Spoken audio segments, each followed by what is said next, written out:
If you want to be effective on social networks, you're going to have to be an active participant. It starts in the morning for me. I get out of bed, I go grab my BlackBerry, make my shake, and I sit down and check my emails, check my leads coming from RE/MAX.com, and then turn on my Facebook. If there's a critical piece of news that has taken place, I'm going to see it on Facebook before I see it anywhere else. You make money on Facebook by building relationships so that you can get the referrals. One of the things that we had taught as brokers in this business for years is that our agents needed to touch people between 12 and 25 times a year, because we know that unless they see our name on a regular basis, they're not going to be able to recall it at the moment they need for it to be recalled. Today, my people see my name multiple times a day on Facebook. They cannot forget my name. I want them to get to know me, because the more personal I am to them, the less they look at me as a salesman that's just looking for the next commission. This gives them an opportunity to see that I am also a father, that I'm also a grandfather, that I'm also a Chiefs fan, and you have to work a balancing act. There are some days that you may not do one thing that is Facebook worthy, and there are other days that you may do 10 things that are Facebook worthy.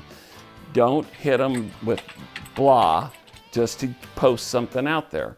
We don't go to Facebook to see routine chores. We go to Facebook to see things that are exciting, uplifting, and positive.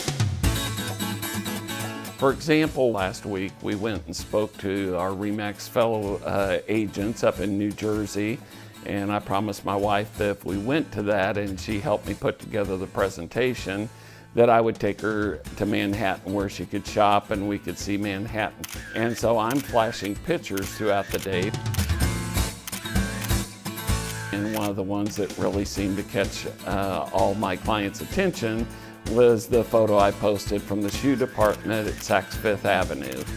It wasn't but just a few moments after I posted that post that I had some of my clients start sending me the size shoe that they wanted Brenda to buy for them. Posting a photo of shoes from Saks Fifth Avenue isn't going to help me sell a house.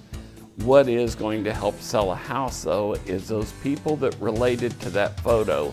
If that builds a relationship that continues to drive them to my Facebook page, tomorrow their neighbor might find out they're transferred to Chicago, and if they remember my name because they saw that shoe post, that's going to be what drives the referral to me so that I can make a commission dollar from the time I spend on Facebook.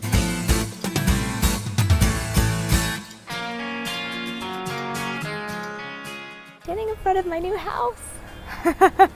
I really do think Facebook helped sell my house. Jamie Vingley, we put her home on the market, of her and her fiance's, and within a matter of hours we had 14 or 15 posts on that picture. We put it on the market on Friday.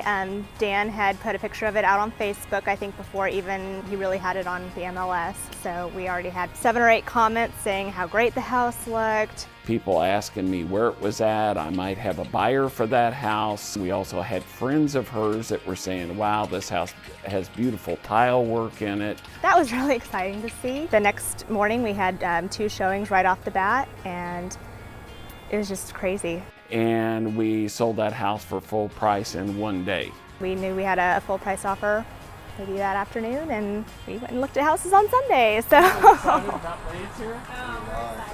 And it's kind of a bold statement, but I mean, no, I probably would not use an agent that doesn't use Facebook.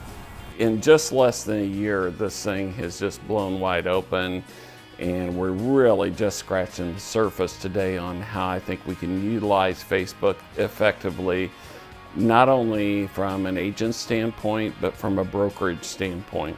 You have to just understand that if you're going to use Facebook and you're going to use the social networks, it may be the first thing you think about in the morning, and then at the close of the day, it may be the last thing you look at before you go to bed at night.